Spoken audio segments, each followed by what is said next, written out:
considero que la oración intercesora es una de las formas de oración más trascendentes porque permite al creyente elevar la mirada por encima de las propias necesidades, siempre tan presentes, por supuesto, en nuestras oraciones, y alcanzar a ver necesidades espirituales, de relación, físicas, materiales de otros, y llegar al trono de la gracia para presentarlas ante el Señor, ejerciendo un verdadero ministerio sacerdotal.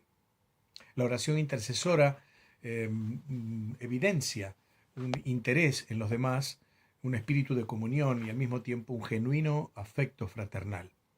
Dentro de esta frase tan especial que es unos a otros y que unos por otros también, y que se repite en el Nuevo Testamento cerca de 50 veces en distintos enfoques, lo que vamos a examinar en esta noche, que nos llega como si fuera una exhortación, pero con énfasis de mandamiento también, es muy importante y necesaria. Orad unos por otros. Y quisiera leer en la palabra del Señor en Efesios el capítulo 6. Efesios el capítulo 6, versículos 18 y 19. Efesios capítulo 6, versículos 18 y 19, donde el apóstol Pablo está allí escribiendo a los creyentes y les dice al final de un muy interesante y conocido capítulo, versículo 18, orando en todo tiempo, con toda oración y súplica en el Espíritu, y velando en ello con toda perseverancia y súplica por todos los santos, y por mí, a fin de que al abrir mi boca me sea dada palabra para dar a conocer con denuedo el misterio del Evangelio. En este pasaje Pablo está presentando esa preciosa alegoría que es la armadura del cristiano, esas armas que integran la panoplia que todo creyente debe tomar para hacer frente a la batalla de la fe: el cinto de la verdad, la coraza de la justicia, el calzado del evangelio de paz, el escudo de la fe, el yelmo de la salvación y la espada del Espíritu. Notemos que en todas ellas dice ceñidos, vestidos, calzados, tomad, etc.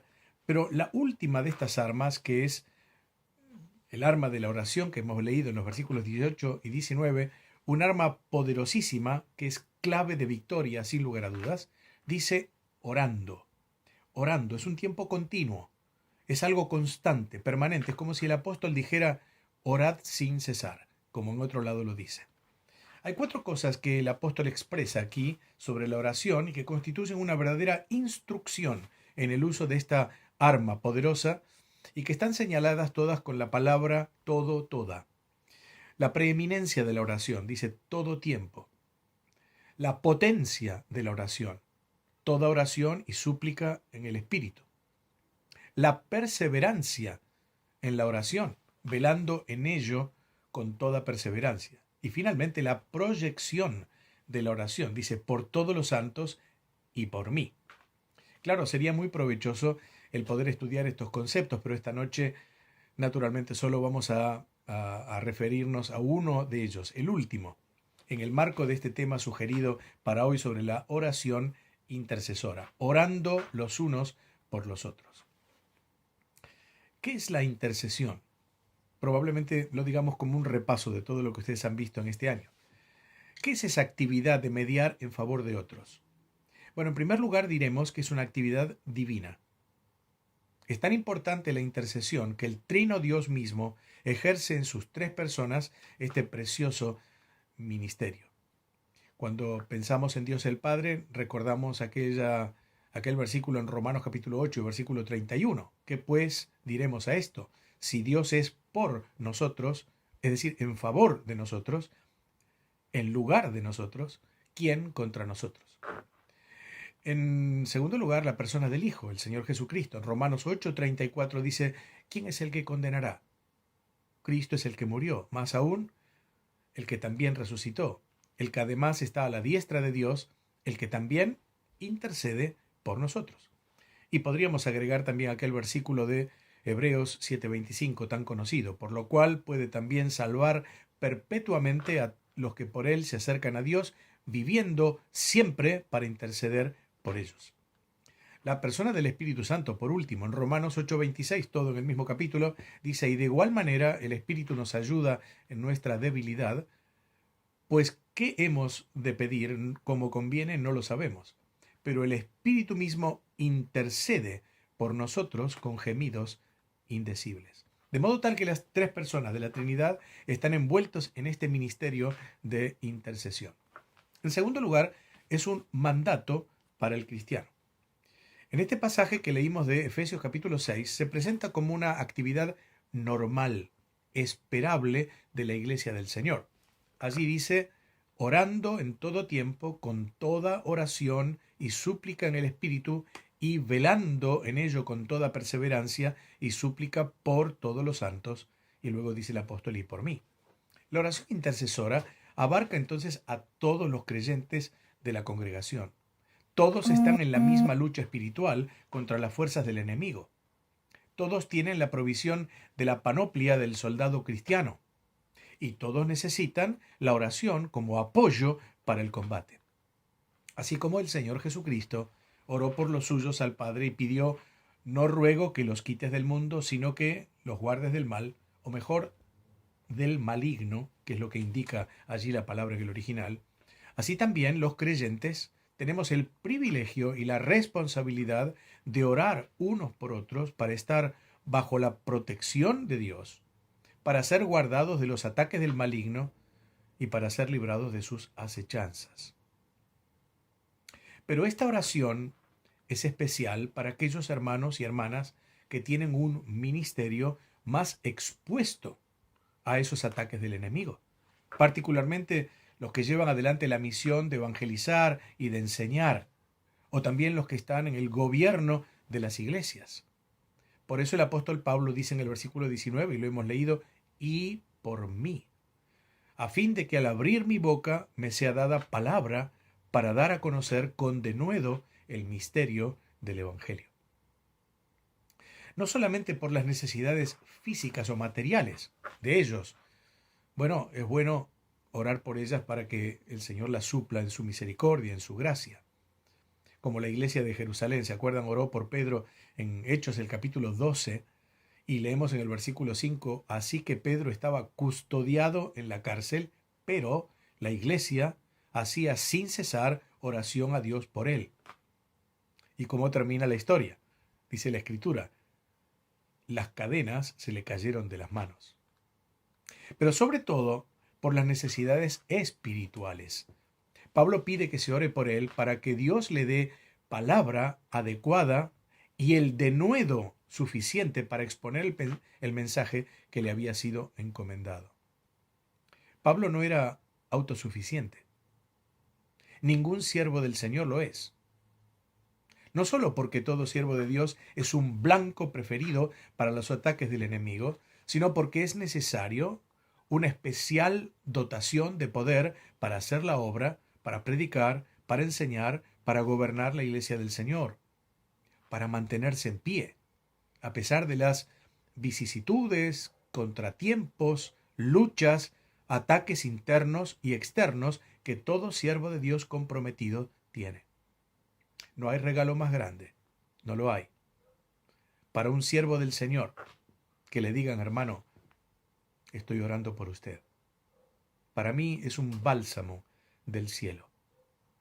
Me da seguridad, confianza y significa una muestra cabal de amor fraternal de los hermanos hacia uno. De cuántas cosas nos librará el Señor por la oración intercesora de hermanos y hermanas, muchos de ellos sencillos, desapercibidos, hasta ignorados diríamos, en nuestras iglesias, pero fieles en su oración intercesora. Dios bendiga a nuestros mayores, a los viejitos, a las viejitas de nuestras iglesias, que tal vez no hagan otra cosa o muchas cosas, pero oran sin cesar por los hermanos y por aquellos que tienen mayor responsabilidad en la obra. Dios no olvida esas oraciones. Suben a su presencia como el incienso del templo. Otro pasaje clave en la oración intercesora es Santiago 5, 16 al 18, que les pido que busquemos en nuestras Biblias. Santiago 5, 16 y 18. Al 18. Dice allí la Escritura: confesaos vuestras ofensas unos a otros y orad unos por otros para que seáis sanados. La oración eficaz del justo puede mucho. Elías era hombre sujeto a pasiones semejantes a las nuestras, y oró fervientemente para que no lloviese, y no llovió sobre la tierra por 3 años y 6 meses. Y otra vez oró, y el cielo dio lluvia, y la tierra produjo su fruto. En este pasaje, el apóstol, a quien se le conocía con el nombre de rodillas de camello, por las durezas que se habían formado en sus rodillas como resultado del tiempo que dedicaba a la oración, que extraordinario, ¿verdad?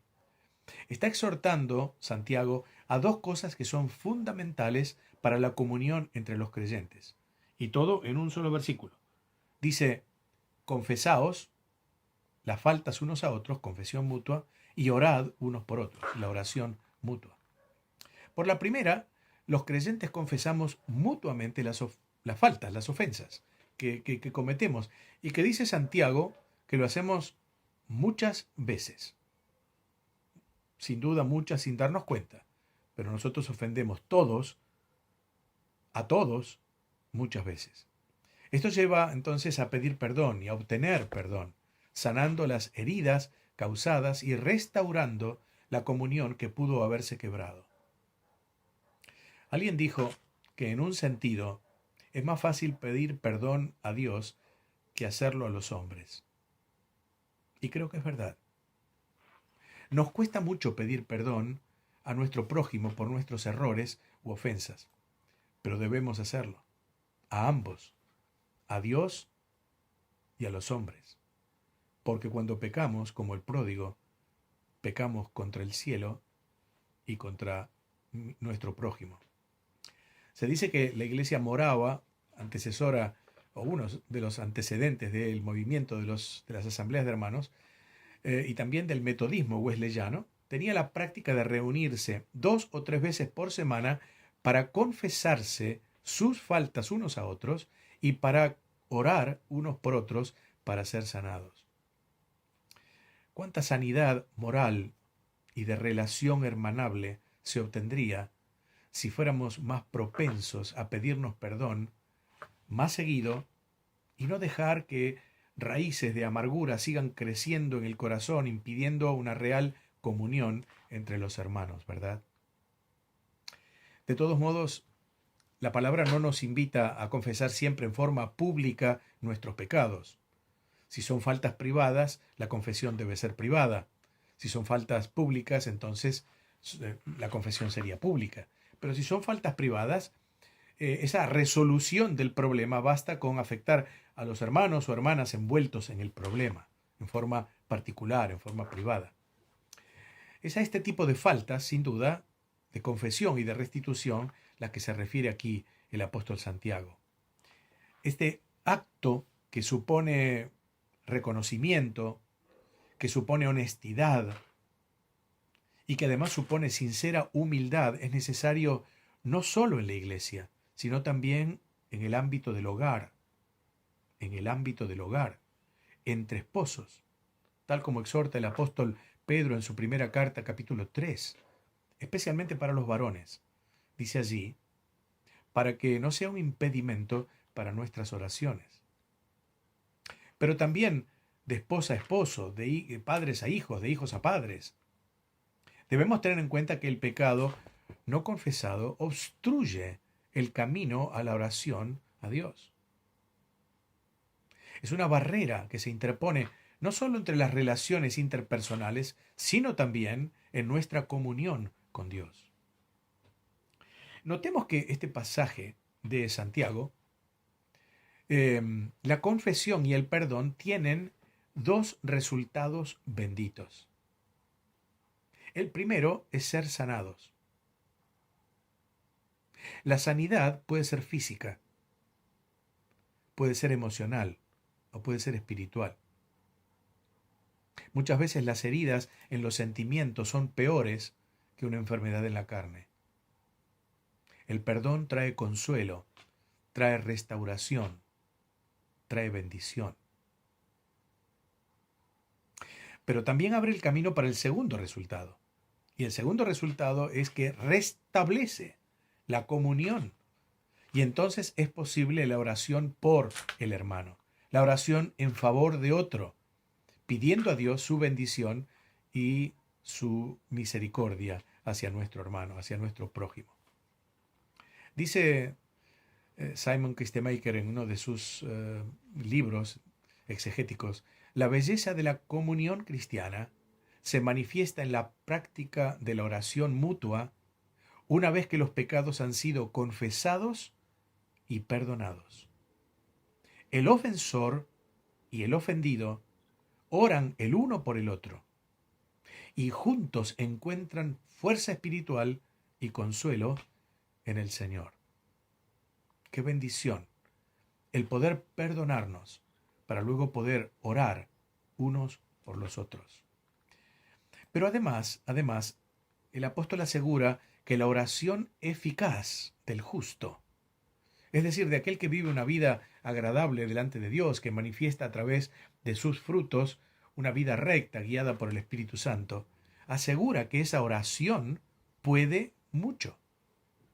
Cuando dice eficaz, se refiere a la oración hecha por aquel cuyos pecados han sido perdonados, cuya comunión con el Señor no tiene barrera alguna y cuya comunión con sus hermanos es completa o ha sido restablecida por la confesión y el perdón. De otra manera, no hay eficacia en las oraciones. No oremos al Señor si no estamos en relación con el hermano. Dios no solo contesta a las oraciones de cristianos prominentes, impecables y que siempre parecen vivir en la cima de la montaña. Por eso dice aquí, y es sabio el Señor, inspirando al apóstol, que Elías era un hombre sujeto a pasiones como las nuestras. No era un superhombre, pero no había estorbos en su relación con Dios. Él decía, delante de la presencia de Dios estoy, y eso es importante. Por lo tanto, sus oraciones fueron contestadas. Dios no ha cambiado el método. Deberíamos revisar primero nuestra situación, nuestra condición ante Dios y los hombres, y luego preguntarnos por qué tantas veces no recibimos contestación a nuestras oraciones. Ahora me gustaría dedicar los minutos que restan a considerar ejemplos de intercesión en la Biblia. ¿Por quiénes debemos orar? En este ejercicio de la oración intercesora, de orar unos por otros, nosotros por los demás. En estos ejemplos podemos ver entonces motivos de oración intercesora que debemos tener en cuenta para practicar en nuestra vida. En primer lugar, orar por nuestros hijos. Job, capítulo 1, versículo 5, leo en la palabra. Y acontecía que habiendo pasado en turno los días de convite, Job enviaba y los santificaba, está hablando de sus hijos, y se levantaba de mañana y ofrecía holocaustos conforme al número de todos ellos. Porque decía Job, quizá habrán pecado mis hijos, y habrán blasfemado contra Dios en sus corazones. De esta manera hacía todos los días. Sin duda, para este gran hombre de la historia bíblica, la oración por sus hijos ocupaba un lugar especial en su vida. Dice que oraba por ellos todos los días.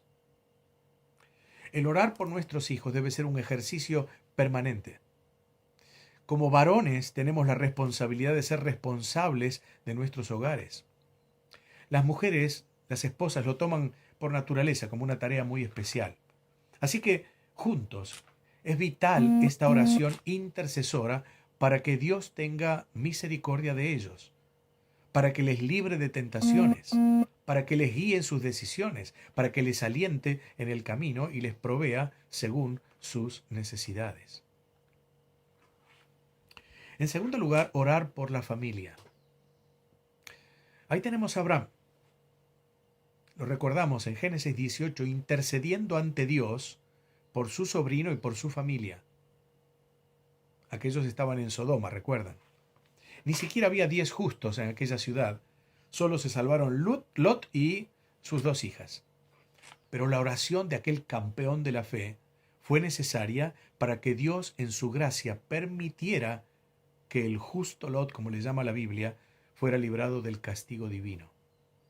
Debemos orar por nuestros familiares, particularmente si son inconversos, con la convicción de que Dios es poderoso para librarles del juicio eterno. En tercer lugar, orar por los amigos. Una vez más, Job nos instruye sobre esto. Los amigos de Job fueron reprendidos por Dios por no hablar rectamente y Dios les ordenó elevar sacrificios y buscar el favor de su siervo para que orara por ellos. Y dice en el capítulo 42, versículos 8 al 10, y mi siervo Job orará por vosotros, porque de cierto a él atenderé, dice Dios, para no trataros afrentosamente, por cuanto no habéis hablado de mí con rectitud, como mi siervo Job. Fueron pues, dice la Biblia, Elifaz, Bildad y Sofar, e hicieron como Jehová les dijo. Y Jehová aceptó la oración de Job. Y quitó Jehová la aflicción de Job, cuando él hubo orado por sus amigos, y aumentó al doble todas las cosas que habían sido de Job. Todos tenemos amigos, bueno, esperemos que sean mejores que los de Job, ¿cierto? Pero todos tenemos amigos, creyentes o no, por quienes orar. Y ya sean del Señor, no del Señor, inclusive hermanos apartados, debemos hacerlo. Debemos orar por ellos. Dios puede obrar en sus vidas, sin lugar a dudas. Es un bendito ministerio. Pero también, en cuarto lugar, orar por el pueblo de Dios. Y así tenemos varios ejemplos en la Biblia. Yo voy a tomar solamente 2 de ellos. Moisés y Daniel. Usted recuerda a Moisés, el gran líder de Israel, cómo debió soportar la carga de un pueblo rebelde, inclinado a la desobediencia, quejándose permanentemente. Y allí en Éxodo 32, verso 31, leemos en una evidente muestra de la pasión, del amor con que asumía su imponderable tarea estas palabras. Entonces volvió Moisés a Jehová y dijo, te ruego, pues, este pueblo ha cometido un gran pecado, porque se hicieron dioses de oro. Te ruego que perdones ahora su pecado. Y si no, ráeme ahora de tu libro que has escrito. El pecado de su pueblo era tal que, salvo la misericordia de Dios, debía ser borrado de la faz de la tierra. Pero este gran hombre, honestamente, le pide a Dios que los perdone. Y si no, tremendo esto, ¿eh? Yo no sería capaz, creo, de decirlo con honestidad. Y si no, Señor, bórrame del libro de la vida. Qué amor por el pueblo de Dios. Algo semejante ocurre siglos después con Daniel. Y usted recuerda en su libro, en el capítulo 9, hay una monumental oración, una profunda oración a Dios, haciéndose cargo y parte del pecado de Judá, su pueblo, diciéndole al Señor estas palabras: oh Señor, conforme a todos tus actos de justicia, apártese ahora tu ira y tu furor de sobre tu ciudad Jerusalén, tu santo monte. Porque a causa de nuestros pecados y por la maldad de nuestros padres, Jerusalén y tu pueblo son el oprobio de todos en derredor nuestro. Ahora pues, dice Daniel, Dios nuestro, oye la oración de tu siervo y sus ruegos. Oye, Señor, oh Señor, perdona, Presta oído, Señor, y hazlo. No tardes por amor de ti mismo, Dios mío, porque tu nombre es invocado sobre tu ciudad y sobre tu pueblo. Es un clamor profundo. Sale de sus entrañas, seguramente, yo me lo imagino, de rodillas, con su rostro bañado en lágrimas. Aquel hombre santo intercede por su pueblo. No habla en tercera persona, habla en primera. Él no tiene parte en el pecado de su pueblo, pero lo asume como propio. Hermanos queridos, el pecado del pueblo de Dios es también nuestro. Las faltas del pueblo de Dios son nuestras. Y la oración intercesora clama a Dios por perdón y por restauración de sus hijos. Así un verdadero creyente llora la infidelidad de la congregación. Así intercede ante el trono de la gracia por sus hermanos. Una verdadera oración intercesora, orando unos por otros. En quinto lugar, orar por aquellos que están a nuestro cuidado como pastores. Sé que en mi audiencia hay muchos hermanos sobrevedores que tienen a cargo la grey del Señor, el rebaño del Señor, la iglesia local. Y ahí está Samuel. Te recuerda, el último de los jueces, un hombre íntegro, de trayectoria impecable, aunque ciertamente con serios problemas con sus hijos, pero intachable en su conducta. Y en su último discurso a la nación, con un tono verdaderamente pastoral, cumpliendo esas dos funciones que son responsabilidad ineludible de todo pastor, de todo anciano en la iglesia, de todo siervo de Dios al frente de una congregación, que es orar y enseñar. Así también lo dice Hechos, el capítulo 6. Les dice en 1 Samuel capítulo 12 y el versículo 23. Así que, lejos sea de mí que peque yo contra Jehová, cesando de orar por vosotros. Antes os instruiré en el camino bueno y recto. Hermanos, no cometamos el pecado de no orar constantemente, fervientemente, profundamente por nuestros hermanos, aquellos que están a nuestro cuidado. En sexto lugar, orar por todos los hombres. Dice la Escritura en 1 Timoteo capítulo 2, 1, 4, exhorto ante todo a que se hagan rogativas, oraciones, peticiones y acciones de gracias por todos los hombres, por los reyes y por todos los que están en eminencia. Recuerdo que cuando Pablo escribía estas palabras, el emperador era Nerón, una verdadera fiera humana, en manos de quien Pablo padeció la muerte. Pero aquí dice, orar por todos los que están en eminencia. ¿Para qué?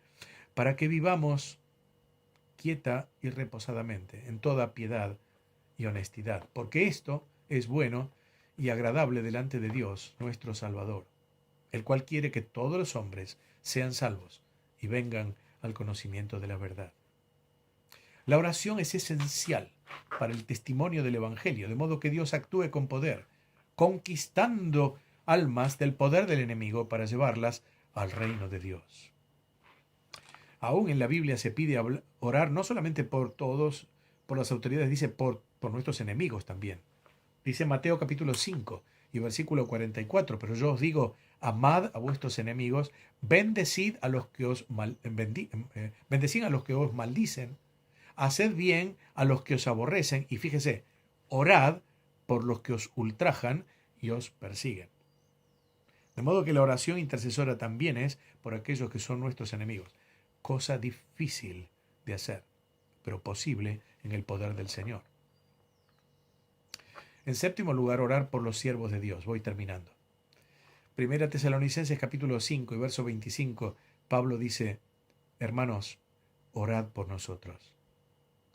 En segunda Tesalonicenses 3:1, el mismo apóstol dice, por lo demás, hermanos, orad por nosotros, para que la palabra del Señor corra y sea glorificada, así como lo fue entre vosotros. Y cito solamente un versículo más de los muchos que hay. Hebreos 13:18.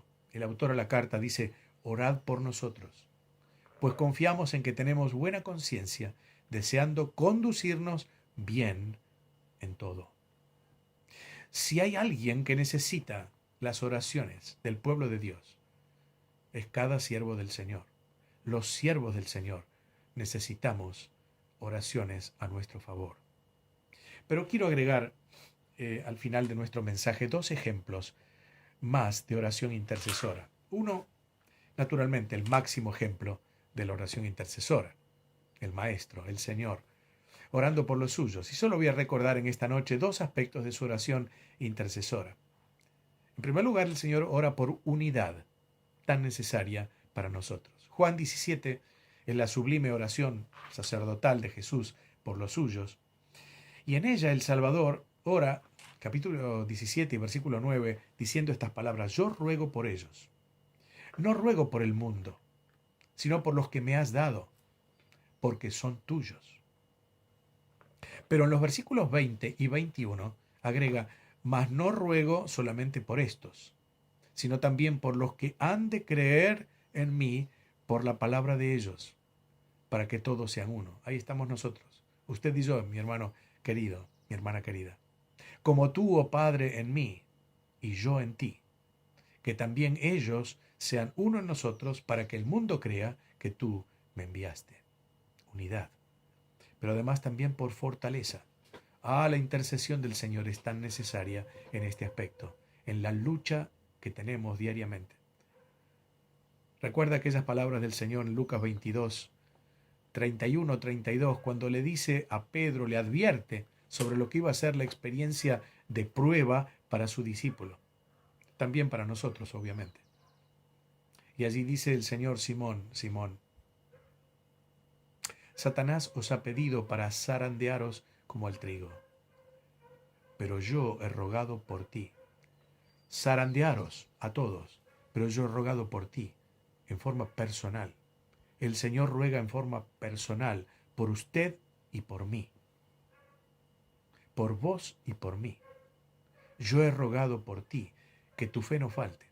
Y tú, una vez vuelto, confirma a tus hermanos. Y el segundo ejemplo, el último ejemplo que traigo esta noche para repasar esta preciosa meditación sobre la oración intercesora, es el apóstol Pablo. Pablo es un hombre de oración, sin duda. Son muy profundas las oraciones de la cárcel, allí en Efesios 1 y 3, en Filipenses 1, en Colosenses 1. Yo leo solamente algunos versículos para ver la intensidad y los motivos por los cuales el apóstol ora por los creyentes, por sus hermanos en la fe. Fíjese, Colosenses 1.3. Colosenses 1.3. Dice el apóstol: siempre orando por vosotros. Damos gracias a Dios, Padre, de nuestro Señor Jesucristo. Era una lucha que tenía Pablo, y así lo dice también. Lucho en oración. Y esa palabra luchar es la palabra original de donde proviene la palabra agonía. ¿Y qué es una agonía? La lucha entre la vida y la muerte. Así era la oración de Pablo. Era una oración agónica. Era una lucha cruel contra el enemigo. Era realmente una batalla en la cual estaba el apóstol Pablo, orando por sus hermanos. Pero también era un apóstol que daba gracias a Dios por ellos. En 1 Tesalonicenses capítulo 1 y versículo 2 dice: damos siempre gracias a Dios por todos vosotros, haciendo memoria de vosotros en nuestras oraciones. Está bien orar por los hermanos, es necesario, pero también es necesario dar gracias a Dios por hermanos, por hermanas, por jóvenes, por aquellos que van creciendo, que van madurando, que les vemos, que son el futuro de la iglesia. Dar gracias a Dios por tantos hermanos y hermanas fieles que hay en las congregaciones, en la suya y en la mía, la tuya y en la mía, y dar gracias a Dios por ellos y encomendarlos en las manos del Señor. Y dice en Filipenses 1.9, esto pido en oración, que vuestro amor abunde aún más y más en conocimiento y en todo discernimiento. No es solamente la oración por salud o por trabajo, cosas muy necesarias, Pablo oraba también por esto, por conocimiento, por discernimiento, por madurez espiritual. Oremos por eso en nuestras iglesias. Así que, hermanos, que el Señor nos ayude a apreciar y a cultivar este ministerio ineludible que tenemos de orar unos por otros, la oración intercesora. Estamos viviendo días difíciles y más pronto que tarde vendrán peores. Yo no tengo ninguna duda sobre esto. Si el Señor no viene antes, vamos a vivir, sin lugar a dudas, o los que no sucedan, experiencias muy, muy profundas en un mundo que va aceleradamente a la gran apostasía. El ministerio de la oración intercesora cobra vigencia hoy día más que nunca. Ejercitémoslo, pues, para gloria de Dios y para bendición de su pueblo. Que sea así.